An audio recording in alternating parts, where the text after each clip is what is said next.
고린도후서 강의 두 번째 시간입니다. 오늘 오직 하나님의 뜻대로라는 제목으로 하나님의 말씀 증거하도록 하겠습니다. 오늘 본문에서 사도 바울은 고린도 교회를 향한 자신의 심정을 드러내면서 자신의 사역이 오직 하나님의 뜻대로 행하는 데 있었음을 이야기하고 있습니다. 그래서 이를 통해서 그는 모든 일은 오직 하나님의 뜻대로 되어야 한다라는 것을 강조하고 있는 것입니다. 그렇다면 오늘 본문 하나하나를 좀 살펴보도록 하겠습니다. 어제 제가 이미 말씀드렸지만 사도 바울이 고린도 교회에 보낸 편지는 우리가 공부하는 고린도 후서를 포함해서 총 3편의 편지입니다. 사도 바울은 고린도 교회 문제를 전해 듣고 나서 디모데를 통해서 고린도 전서를 보냈습니다. 그런데 그들에게 변화가 일어나지 않았습니다. 이후에 그가 직접 고린도를 방문했으나 이것 또한 가슴 아픈 방문으로 끝이 났습니다. 에베소로 돌아온 바울은 그래서 비장한 심정으로 편지를 쓰게 되는데 이것이 바로 내용이 알려져 있지 않은 일명 준엄한 편지라고 하는 편지입니다. 그런데 그 편지가 도착하고 난 다음에 그들의 마음에 회개가 일어났고 이후에 사도 바울은 디도를 통해서 그들이 참회하며 변화하고 있다는 반가운 소식을 접하게 됩니다. 하지만 바울이 이런 간절한 바람에도 불구하고 이 고린도 교회는 사도 바울을 대적하는 대적해서 성도들을 이간시키는 무리가 있었습니다. 그들은 유대주의자들이었는데 사도 바울의 가르침을 부인하며 그가 교회를 향한 음모를 일으킨다는 거짓 소문을 퍼뜨렸습니다. 바로 그런 답답한 상황을 배경으로 해서 쓰여지고 있는 편지가 바로 고린도 후서입니다. 오늘 본문 13절에서 사도 바울이 이렇게 말하고 있습니다. 오직 너희가 읽고 아는 것 외에 우리가 다른 것을 쓰지 아니하노니 하고 있어요. 사도 바울은 간절한 심정으로 고린도 교회 회복을 위해서 애쓰고 기도하고 있었지만 자신의 심정을 이해하지 못하고 자신을 오해하는 교인들의 마음에 대해서 답답해했습니다. 그래서 그가 말하고 있는 것입니다. 내가 너에게 보낸 편지 외에 또 다른 편지는 없었다. 또 다른 모든 연락 같은 건 없었다. 오해하지 말아라. 그것을 얘기하고 있는 거예요. 그리고 그가 이 모든 오해 가운데에서도 바라는 소망이 있었음을 이야기하고 있습니다. 13절 말씀을 제가 계속 읽어보는데요. 너희가 완전히 알기를 내가 바라는 것은 너희가 우리를 부분적으로 알았으나 우리 주 예수의 날에는 너희가 우리의 자랑이 되고 우리가 너희의 자랑이 되는 그것이라 했어요. 사도 바울이 지금 소망하고 있는 것이 있는데 지금은 너희가 내 마음, 여기도 우리라고 했는데 우리는 실라하고 디도를 포함한 말입니다. 디모데를 포함한 말입니다. 그런데 지금 너희가 내 마음을 부분적으로 알고 또 어떤 부분에서는 오해할 수도 있겠지만 나중에 주님께서 오시는 그날에는 너희가 분명히 내 자랑이 될 것이고 나도 너희의 자랑이 될 것이다. 너희가 이것을 좀 분명히 알기를 원한다 라는 것으로 이야기하고 있어요. 사도 바울의 그 찹찹한 심정을 여러분들이 좀 느끼실 겁니다. 이 일은 교회 공동체 속에서 벌어지는 일이고 하나님을 사랑한다고 말하는 사람들 사이에 충분히 일어날 수도 있는 일입니다. 왜 그렇습니까? 우리는 인간이기 때문에 그렇습니다. 제한된 지식을 가지고 자신의 입장에서 자신의 감정을 통해서 일하는 부족한 인간이기 때문에 그러한 일이 일어날 수 있다는 겁니다. 그래서 사도 바울은 그러한 상황을 너무나 잘 알고 있었기 때문에 나도 인간이다. 그렇기 때문에 내게는 사역을 하는 데 있어서 중요한 하나의 원칙이 있다라고 하면서 그 원칙을 분명히 세우고 있는 것을 볼 수 있습니다.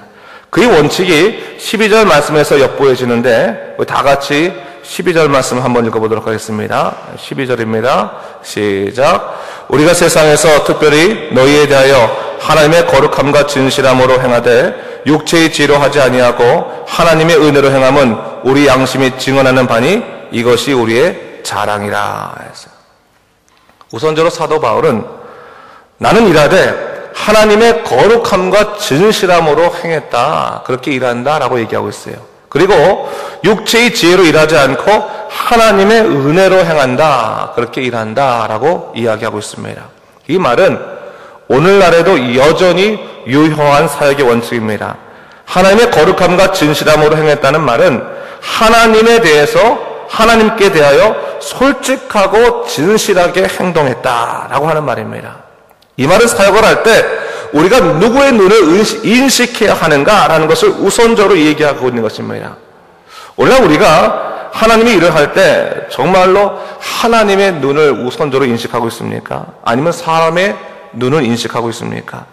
열심히 일하는 것 같고 진실하게 행동하는 것 같지만 사람의 마음에 흡족하도록 칭찬받도록 그렇게 그 마음에 맞춰서 일할 때가 적지 않은 것을 보게 됩니다. 사도 바울은 사람의 성향을 너무나 잘 알았다는 거죠. 그래서 그 마음을 정했던 것입니다. 나는 주님의 일을 할 때 하나님께 대하여 솔직하고 진실하게 행할 것이다. 그것이 내 원칙이다. 사람에게 맞추는 것이 아니라 하나님에 대해서 솔직하고 진실함으로 일하는 것, 그것이 내 사역에 있어서 기본적인 원칙이다라고 이야기하고 있어요. 그리고 또 하나의 원칙이 있는데 그것이 뭡니까? 육체의 지혜, 다시 말해 사람의 지혜로 일하지 아니하고 뭐로 한다는 거요? 하나님의 은혜로 행하겠다라고 이야기하고 있습니다. 이 말은 사람이 자신의 지혜로 계획을 하고 일하기 이전에 나는 충분히 하나님의 은혜를 구하는 것이 먼저다. 기도하겠다. 하나님의 은혜를 구하겠다라고 이야기하고 있는 것입니다. 그런 것 같아요, 여러분. 아무리 내 스스로 100% 확신하고 이렇게 해야 된다라고 할지라도 적어도 믿음의 사람들은 그 100%보다도 더 앞선 하나님에게 더 많은 것을 구해야 되고 더 많은 은혜를 구해야 되는 것입니다. 여러분도 마찬가지예요. 삶에 여러 가지 일들이 있습니다. 여러 가지 일을 할 때 틀림없어요. 물어볼 필요도 없이 이거 하는 것이 정답이에요. 아무런 대답이 필요 없고 질문이 필요 없고 의논이 필요 없어요. 100% 정답이에요. 하지만 그 100% 정답이라도 기도해야 됩니다. 왜냐하면 우리는 연약하기 때문에 그런 거예요. 저도 목회를 하면서 점점 느끼는 거지만 점점 더 모르겠는 것이 사람의 확신이라는 거예요. 역시 하나님 은혜를 구할 수밖에 없다. 사람은 사람일 뿐이고 하나님께서 모든 것 되시기 때문에 기도할 수밖에 없다는 것을 점점 더 느껴갑니다. 근데 여러분, 그것이 우리의 사역의 원칙일 뿐만 아니라 우리의 모든 삶의 원칙이 되어야 된다는 거예요. 100%라 할지라도 주님께 무릎 꿇고 하나님의 은혜를 구합니다. 하나님의 은혜가 있지 아니한다면 이 일을 감당할 수 없고 이것이 사람의 생각으로 가게 되지 하나님의 계획대로 가지 못합니다 라고 고백할 수밖에 없는 것, 그것이 바로 우리 삶에 있어서 이 삶의 원칙이 되어야 하는 것입니다. 바로 사도 바울이 그것을 이 고린도 교회한테 얘기하고 있는 것이죠. 그래서 그가 고린도 교인들한테 나는 그래도 이런 사역의 원칙을 갖고 일합니다 라고 얘기하는 겁니다. 그러면서 15절부터 뭘 얘기하냐면 자신이 고린도에 2번 방문하려 했던 계획이 변경되었던 것에서 설명을 하는 거예요. 그러니까 사도 바울이 먼저 왜 이런 사역의 원칙을 얘기했겠어요? 나는 내 생각대로 계획을 변경하는 것이 아니었다라는 것을 변증하기 위해서 이 얘기를 먼저 했던 거죠. 사도 바울이 원래 고린도를 2번 방문하려 했습니다. 그래서 원래의 계획은 뭐냐면 에베소에 가서 에베소를 통해서 고린도로 가고 고린도에서 마게도냐로 간 다음에 마게도냐에서 다시 고린도로 돌아와서 예루살렘에 돌아오려고 원래 계획을 세웠어요. 그래서 이 계획을 이미 이제 고린도 교회 사람들도 알았던 거죠. 그런데 그가 고린도를 단순히 마게도냐 지나가는 길에 방문하고 싶지 않았기 때문에 원래의 계획을 바꿨고, 또 하나는 하나님께서 이 에베소라는 지역이 굉장히 영적으로 탁한 지역이었어요. 문제가 있는 지역인데 하나님께서 에베소라는 지역에서 복음의 문을 여셨기 때문에 그 기회를 최대한 대로 활용하면서 또 복음의 대적자도 많았기 때문에 에베소에서 안 되겠다, 여기서 복음의 씨앗을 내가 단단히 심어야겠다라고 하는 심정에서 고린도 방문을 사실은 취소를 했던 것입니다. 그래서 원래 계획을 수정해서 에베소에서부터 마게도냐로 가고 마게도냐에서 고린도로 오는 거예요. 그러니까 에베소에서 더 시간을 많이 보내고 마게도냐로 갔다가 돌아와서 고린도에서 좀 더 그들과 더불어 있고 돌아오려고 하는 계획을 다시 짰습니다. 그런데 이 고린도 교회 팔레스타인으로부터 들어온 유대자들로 인해서 이 바울을 갖다 대파정이 악화가 됐어요. 그래서 사도 바울이 이 에베소의 악화가 됐어요. 그래서 사도 바울이 이 에베소에 있을 때 어떻게 생각하냐면 안 되겠구나, 이 고린도가 문제가 있구나 하면서 다시 그 첫 번째 계획과 두 번째 계획도 아닌 세 번째 계획인 고린도를 잠시 방문을 하게 됩니다. 근데 그 잠시 방문했을 때 그가 가슴 아픈 방문이었다. 일이 해결되지 않고 바울을 대적하고 고통스러운 일이 일어나면서 그 가슴 아픈 방문 가운데서 돌아와서 다시 고린도로 가지 못하는 일들이 생겼다는 거죠. 아마 그러한 상황 속에서 이 바울의 방문에 대해서 어떤 사람들이 바울의 계획이 경솔한 것이 아니냐, 왜 이렇게 어떻게 사람의 생각으로 금방 움직였느냐라고 얘기했던 것 같습니다. 그래서 그가 오늘 다시 한번 자기 자신을 변호하고 있는 겁니다. 뭐라고 말하고 있습니까? 자기는 경솔하지 않았다고 하는 거예요. 사람의 계획으로 내가 계획할 때 어찌게 경솔하겠느냐? 내가 하나님이 일을 할 때는 언제나 그분의 선하신 뜻을 따라서 일을 하려고 하는데, 내가 사람의 생각으로 따라 일하면서 어찌 주님의 뜻을 거역하겠느냐? 아니라고 말합니다. 그러면서 자신을 포함한 실라와 디모데의 사역의 원칙을 다시 한번 말하는데요. 18절부터 20절까지 그가 이렇게 말합니다. 우리 18절 20절까지 한번 읽어볼까요? 시작. 하나님은 미쁘시니라. 우리가 너에게 한 말은 예하고 아니라 함이 없노라. 우리가 곧 나와 실로와 너와 디모데로 말미암아 너희 가운데 전파될 하나님의 아들 예수 그리스도는 예하고 아니라함이 되지 아니하셨으니 그에게는 예만 되었느니라. 하나님의 약속은 언제든지 얼마든지 그리스도 안에서 예가 되나니 그런즉 그로 말미암아 우리가 아멘하여 하나님께 영광을 돌리게 되느니라 했어요. 사도 바울이 무엇을 얘기하고 있는 것입니까? 우선적으로 그가 얘기할 때요, 하나님은 미쁘시다. 하나님은 믿음을 이끄시는 분이시다. 믿음직한 분이시다. 그렇게 얘기해요. 하나님은 우리의 모든 믿음으로 우리를 이끄시는 분이시다. 라고 얘기하면서 그가 하나님의 뜻에 의해서 이끌렸음을 다시 한번 고백하면서 그 뭘 얘기하냐면 우선적으로 예수 그리스도를 얘기하는 거예요. 하나님의 아들 예수 그리스도께서도 예하고 아니라함이 되지 아니었으니, 이 말은 입으로 순종하겠습니다, 내가 따르겠습니다 라고 말하고 거역하지 불순종하지 않으셨다는 거예요. 그분은 주님도 온전히 하나님의 뜻에 순종하셨다. 그리고 하나님의 약속은 그리스도께서 순종하심으로 성취되셨다. 그러므로 우리는 그 약속에 역시 아멘으로 순종하여 하나님께 영광 돌리는 일만 하는 것이다 라고 이야기하고 있어요. 사도 바울은 자신의 사역이 우선적으로 복음을 위한 일이니까 그 복음 자체도 하나님의 뜻에 의해서 예수 그리스도께서 순종하심으로 이루어진 일이 아니겠느냐. 우리가 그 복음의 일을 하는 데 있어서 온전히 순종함으로 하나님께 영광 돌리는 것, 아멘으로 화답하여 영광 돌리는 일만 하지 않겠느냐라고 그가 다시 한번 이 고린도 교인들에게 이야기하고 있는 것입니다. 뭘 얘기하고 있는 거예요? 내가 복음을 위해서 일하는 것에 하나도 오해하지 말아라. 예수 그리스도를 위한 순종밖에 없다. 거기는 아무것도 없었다. 그것을 얘기하고 있는 겁니다.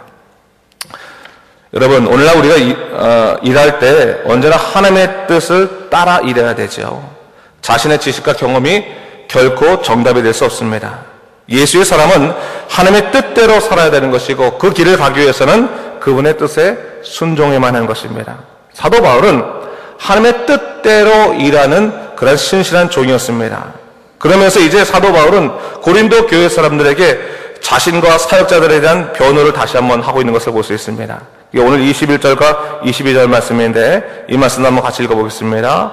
시작. 우리를 너희와 함께 그리스도 안에서 굳건하게 하시고 우리에게 기름 부으신 이는 하나님이시니 그가 또한 우리에게 인치시고 보증으로 우리 마음에 성령을 주셨느니라 라고 얘기하고 있어요. 아마 고린도 교인들 안에서 그런 문제가 있었던 것 같습니다. 이 사도 바울을 좋아하는 파가 있고요, 그렇죠? 대적하는 무리가 있었단 말이죠. 사도 바울이 하나님의 뜻대로 일하려고 했지만 그게 잘 되지 않았기 때문에 마음에 큰 고통이 있었던 것 같습니다. 그런데 사도 바울뿐만 아니라 실라와 디모데도 함께 더불어 이 고린도 교회를 위해서 사역을 하고 있는데, 그가 이 고린도 교회의 여러 가지 문제들이나 또 자신의 그 마음이 제대로 전달되지 않는 거에 대해서 이제 다시 한번 변증하면서 이 고린도 교회에서 일어났던 하나의 그 사건을 이제 다시 한번 상기시키는, 그건 뭐냐면 사도 바울은 사도가 아니라는 거예요. 사도가 아니다. 당시 사도라고 하는 개념은 예수님의 3년간의 공생애를 다 잊고 예수님의 그 공생애와 부활과 그 이제 승천을 다 목격한 사람만이 이제 사도가 될 수 있었거든요. 근데 사실 사도 바울은 예수님과 더불어 있지는 않았던 거 아니겠습니까? 그렇기 때문에 사도의 자격이 없다라고 해서 사도의 자격론을 얘기하고 있었고, 다른 사람들은 뭐 매한가지였죠. 너희들은 뭐 바울과 같이 있는데 너희들은 우리에게 가르침을 줄 수 있느냐? 자격이 없다. 자격을 운운하고 있는 그런 모습이 있는 거예요. 그에 대해서 이 사도 바울이 뭘 얘기하고 있습니까? 우리를 너희와 함께 그리스도 안에서 굳건하게 하시고, 첫 번째 뭘 얘기하냐면, 우리가 너희에게 가서 일하고 있는 것은 하나님께서 그리스도 안에서 너희를 굳건하게 하시려고 너희에게 보낸 것뿐이다. 우리가 너희에게 가서 무언가를 누리려고 하는 것이 아니었다라는 것을 얘기하고 있는 것이고, 또한 우리가 일할 수 있게 되는 것은 너희가 우리를 인정했기 때문이 아니라 하나님께서 우리에게 기름 부으셨기 때문이다. 우리에게 일을 맡겨주셨기 때문이다. 그것은 다른 일이다 라는 것을 얘기하고 있습니다. 그러면서 하나님께서 또한 우리에게 오늘날도 인치시고 도장을 찍는 단 아니겠습니까? 인치시고 보증으로 우리에게 주신 것인데, 그것이 뭐냐? 성령을 주셨다. 성령을 따라 일하는 거다. 사람의 생각 따라 일하는 것이 아니다라는 것을 얘기하고 있는 거예요. 여러분, 오늘 제가 쭉 여러분들의 설명 좀 드렸는데, 이 고린도후서의 말씀은 설교 말씀이나 설명을 제대로 듣지 않으면 전적으로 뭘 얘기하는지 하나도 이해할 수가 없는 그런 성경 구절 중에 하나예요. 바로 이런 과정 속에서 편지가 구성이 되었다라고 하는 것을 얘기하는 거예요. 결국 사도 바울이 무엇을 얘기하고 있는 거예요? 하나님의 뜻대로 일하는 삶. 그걸 얘기하고 있는 겁니다. 사람의 생각이 아니라 오직 하나님의 뜻대로 하나님의 영광을 위해서만 살아가는 그 삶, 그 삶만이 바른 삶입니다. 그것이 복되고 그것이 열매를 맺을 수 있습니다라는 것을 얘기하고 있는 겁니다. 여러분, 오늘날 우리 교회도 마찬가지라 생각해요. 여러분, 우리 교회가 앞으로 이제 움직일 때 하나만 생각하죠. 하나님의 뜻대로 일하는 것. 저는 우리 인간이기 때문에 계속 우리에게 실수가 있을 수 있습니다. 실수가 없을 것입니다라고 말하는 것 자체가 그거야말로 불가능한 일이에요. 우리에게 언제나 실수가 있을 수 있고, 우리에게 언제나 고민이 있을 수 있고, 우리에게 언제나 부족한 면이 있을 수 있습니다. 그럼에도 불구하고 중심이 바로 서 있어야 돼요. 중심이 뭡니까? 하나님의 뜻대로, 성령이 인도하시는 대로 교회가 가야 된다. 하나님께서 이 교회를 향하신 하나님의 선하신 뜻을 우리가 깊이 생각하고 기도하고, 사람의 생각으로 일하기 전에 뭐예요? 하나님의 은혜를 구하는 일을 우리가 먼저 해야 된다라는 것을 생각하게 되면서, 다시 한번 우리가 하나님의 뜻대로 일하는 삶, 여러분의 삶도 마찬가지입니다. 여러분 100% 확신한 그 삶 가운데서도 하나님의 은혜를 구하는 삶을 먼저 구하시기 바랍니다. 그래서 성령께서 이끄시는 믿음의 삶 되시기를 주님의 이름으로 축원합니다. 기도하겠습니다. 주 하나님 아버지, 감사합니다. 이 아침에 우리 고린도 후서의 말씀을 통해서 고린도 교회를 향한 하나님의 선하신 뜻이 이 사도 바울을 통해서 어떻게 증거되는지를 다시 한번 보게 됐습니다. 주 하나님 아버지, 우리가 믿음으로 바로 서게 도와주시옵소서. 하나님 뜻을 붙잡게 하여 주시옵소서. 능력으로 살아갈 수 있도록 인도하여 주시옵소서. 사람의 지혜로 살지 않게 하여 주시고 오직 하나님의 은혜를 구하며 살아가는 믿음의 삶이 되게 하여 주시옵소서. 주께서 온전히 함께 하시고 주관하실 것을 믿사오며 예수님 이름으로 기도드립니다. 아멘.